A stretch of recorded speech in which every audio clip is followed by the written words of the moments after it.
மனசுக்குள்ள பக்கம் தான் இருந்துச்சு. ஏன்னா சச்சின் ஆட வரான்ற ஒரு கேள்வி நம்ம வந்து வச்சிருந்தோம்ல. சச்சின் ஆட வராங்க. ஓப்பனிங் வந்து கம்பீரும் சச்சின் வந்து ஓப்பனிங் ஆட வராங்க.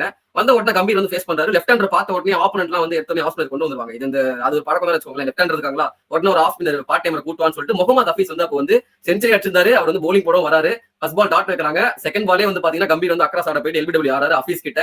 ஆரம்பமே அலக்கழிப்பா இருக்கு. 0 ஃபார் 1ங்க. 330 டார்கெட்ல 0 ஃபார் 1. கௌதம் கம்பீர் வந்து நடந்து போறாரு திரும்ப பெவிலியனுக்கு. போங்க ஒரு ரன் கூட அடிக்காம விக்கெட் கொடுத்துட்டு அதுவும் 330 ரன். பாப்போம் என்ன நடக்குது அப்படின்னு சொல்லிட்டு தான் பாத்துக்கிட்டு இருந்தோம். அது மட்டும் இல்லாம ஹரிஸ் ஒரு விஷயம் சொல்ல மாட்டோம். நம்ம வந்து 8 பவுலர் வந்து யூஸ் பண்ணிருந்தோம். சரிங்களா? அதுல வந்து பவுலிங் போடாத 3 ஆளு, ஒன்னு தோனி, இன்னொன்னு கோலி, இன்னொன்னு கம்பீர்.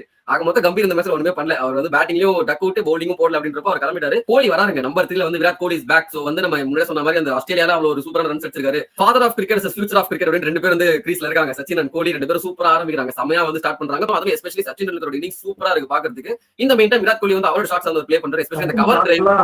வா அத பாத்துட்டு தான் வந்து ஏன் விராட் கோலி ஃபேன்ஸ் ஆகணும் அப்படின்ட்டு வந்து கண்ண மூடி சொல்லாங்க. அந்த ஷாட்ஸ் எல்லாம் வேற லெவல்ல இருக்கும் உண்மையிலேயே. அது சச்சினோட ஐகானிக் அப்பர் கட் ஒரு 6 முட்டி போட்டு ஒரு ஷாட் நடிப்பாரு பாருங்க. ஐ திங்க் உமர் கூட ஓவர் நினைக்கிறேன்.